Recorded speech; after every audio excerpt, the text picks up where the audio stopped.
எனக்கு ரொம்ப கன்வின்சிங்காக கோலமாவு கோகிலா எனக்கு ரொம்ப கன்வின்சிங்காக ரொம்ப என்னுடைய இதுலேருந்து எல்லாத்துலேருந்தும் கொஞ்சம் மாறி கொஞ்சம் நல்லா இருந்தது.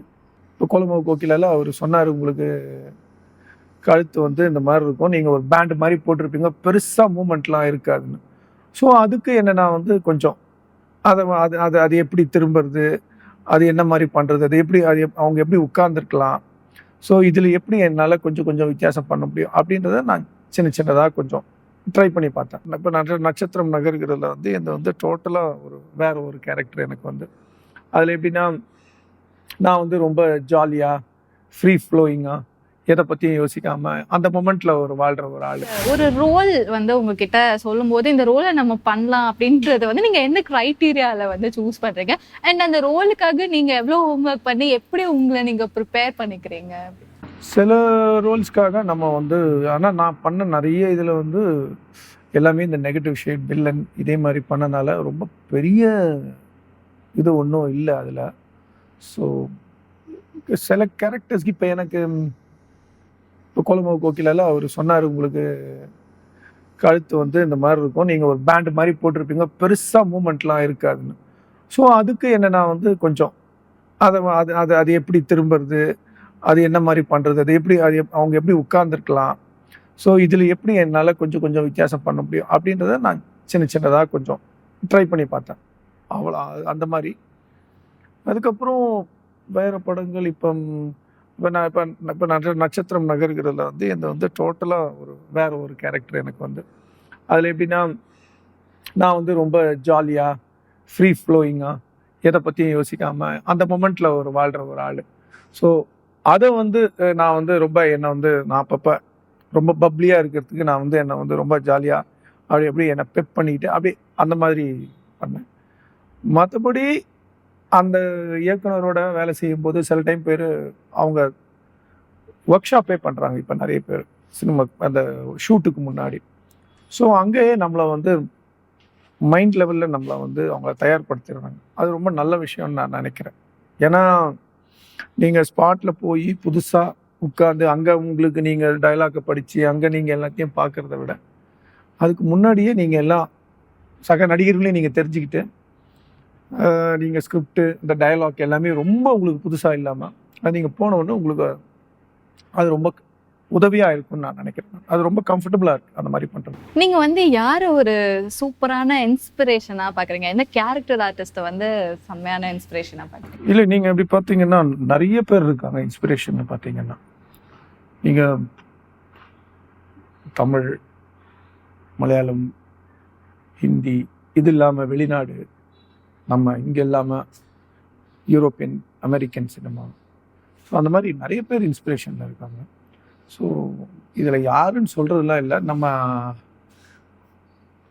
எனக்கு ரொம்ப பிடிச்சது இன்ஸ்பிரேஷன்னா நான் வந்து ஆல் டைம்னு பார்த்தீங்கன்னா நான் சார்லி சாப்ளினை தான் சொல்லுவேன். நான் எனக்கு எப்பயுமே என்னுடைய ஆத்மார்த்தமான இன்ஸ்பிரேஷன் அவர் தான். இப்போ வந்து நீங்கள் இது வரைக்கும் பண்ண கேரக்டர்ஸ்லேயே வந்து இது என்னோட ஃபேவரட், இதை வந்து நான் செம்மையாக பண்ணியிருக்கேன் அப்படின்னு நினைக்கிறது, இதை நான் இன்னும் பெட்டராக பண்ணியிருந்துருக்கலாமே, என்னடா இது இவ்வளோதான் கொடுத்துட்டோமே, பெர்ஃபார்மன்ஸ் கம்மியாயிருச்சு அப்படின்ட்டு நீங்கள் ஃபீல் பண்ணுற 2 ரோல்ஸ்? இல்லை, எல்லா படமுமே வந்து எனக்கு வந்து சரி நம்ம தியேட்டரில் பார்க்கும்போது இன்னும் நல்லா பண்ணியிருக்கலாம், இது மாதிரி வேறு மாதிரி பண்ணியிருக்கலாமே இதை அப்படின்னு தான் எல்லா படமும் இப்போ வரைக்கும் தோன்றுறது. நல்லா பண்ணதுன்னு பார்த்தீங்கன்னா எதை சொல்லலாம், எனக்கு ரொம்ப கன்வின்சிங்காக கோலமாவு கோகிலா எனக்கு ரொம்ப கன்வின்சிங்காக ரொம்ப என்னுடைய இதுலேருந்து எல்லாத்துலேருந்தும் கொஞ்சம் மாறி கொஞ்சம் நல்லா இருந்தது. அப்புறம் இப்போது நட்சத்திரம் நகர்கிறதுல எனக்கு கொஞ்சம் ஏன்னா நான் வந்து கொஞ்சம் ஆனாலும் திருப்தி இல்லை, ஆனாலும் கொஞ்சம் கன்வின்சிங்காக பண்ணியிருக்கேன்னு எனக்கு தோன்ற விஷயம். சில வில்லன்கள் இருக்காங்க, இந்த எம்என் நம்பியார் சார், அப்புறம் வந்து வீரப்பா சார், அவங்க எல்லாம் வந்து பார்க்கும் போதே ஒரு பயம் வரும் நமக்கு. இப்போ வந்து இப்போ இருக்க ட்ரெண்ட்ல வந்து நிறைய வில்லன்ஸை வந்து கமீடியனா ஆக்கிடுறாங்க கடைசியில. ஸோ அதை பத்தி நீங்க என்ன ஃபீல் பண்றீங்க? எல்லா வில்லனும் காமெடியன் தானேங்க, யாருமே வில்லனே கிடையாது. அவங்க வில்லனா அவங்க நினச்சிக்கிறாங்க அவங்க, ஆனால் ஆக்சுவலாக எல்லா வில்லனுமே வந்து ஃபுல் காமெடி தான். அவங்களுக்கே தெரியாது அவங்க ஃபுல் காமெடி அப்படின்னு, 24 hours காமெடி. அதை ஒரு கேரக்டர் க்ரியேட் பண்ணுறாங்க, எந்த நேரமும் அப்படியே இருக்க முடியாதுங்க.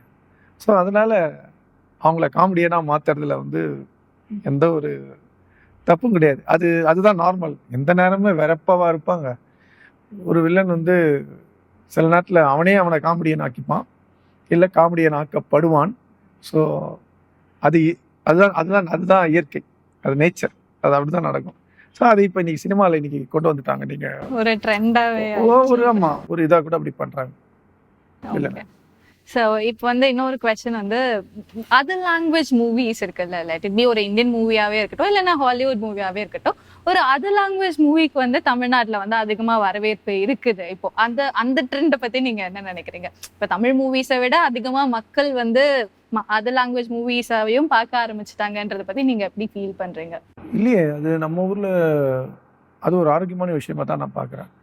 ஏன்னா தமிழ் படம் மட்டும் இல்லாமல் மற்ற படங்களையும் பார்க்குறது நம்ம மக்களுடைய பெருந்தன்மை. அதாவது நீங்கள் நல்ல படங்கள் நீங்கள் எந்த மொழியில் கொடுத்தாலும் அதை நாங்கள் பார்க்கறதுக்கு தயாராக இருக்கோன்றத நம்ம இங்கே இருக்கிற ஆடியன்ஸ் வந்து அதை சொல்கிறாங்க. நீங்கள் நல்ல விஷயம் கொடுக்கலன்னா நாங்கள் அதை பார்க்கறதுக்கு தயாராக இல்லை. ஸோ நீங்கள் நல்ல விஷயம் கொடுத்தீங்கன்னா அது எந்த மொழியாக இருந்தாலும் பரவாயில்ல. நீங்கள் சொல்கிறது புதுசுலாம் இல்லை. எனக்கு புரியுது நீங்கள் எதை வச்சுட்டு கேட்குறீங்கன்னு. ஆனால் அதுக்கு முன்னாடியே வந்து நம்ம ஊரில் ஆங்கில படங்கள் நல்லா போயிருக்கு. ஆனால் நிறைய பேருக்கு ஆங்கிலம் புரியாது, ஆனால் ஆங்கில படங்கள் பார்த்துருக்காங்க. தெலுங்கு படங்கள் நம்ம ஊரில் நல்லா போயிருக்கு. நிறைய பேருக்கு தெலுங்கு புரியும் கொஞ்சம் கொஞ்சம், ஆனாலும் தெலுங்கு படங்கள் போயிருக்கு. தமிழ் படங்கள் சொல்ல தேவையில்லை. அதே மாதிரி மலையாள படங்களும் நம்ம நிறைய பார்த்துருக்கோம்.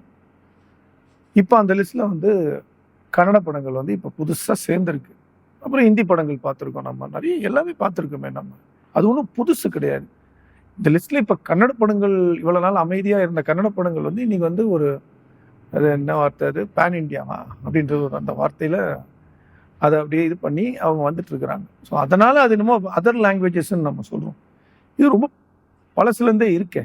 நம்ம இப்போ நான்லாம் ஹிந்தி படங்கள் வந்து இதில் பார்த்துருக்கேன், தூர்தர்ஷனில் ஹிந்தி படங்கள் பார்த்துருக்கேன், நல்ல ஹிந்தி படங்கள் பார்த்துருக்கேன். எனக்கு ஹிந்திலாம் புரியாது, ஆனாலும் அந்த படம் பார்த்து முடிக்கும் போது ஒரு நல்ல படம் பார்த்து ஒரு திருப்தி ஏற்படும். மலையாள படங்களும் நான் பார்த்துருக்கேன் தூர்தர்ஷனில். அதாவது ஞாயிற்றுக்கிழமை மத்தியானம் போடுவாங்க. அது எத்தனை பேருக்கு ஞாபகம் இருக்குன்னு தெரியல. அங்கே நான் ரொம்ப நல்ல படங்கள் பார்த்துருக்கேன், மலையாள படங்கள், ஹிந்தி படங்கள். ஸோ அது ஒன்றும் புதிய ட்ரெண்டுலாம் இல்லை. என்னை பொறுத்த வரைக்கும் அது பழசுன்னு தான் சொல்லுவேன்.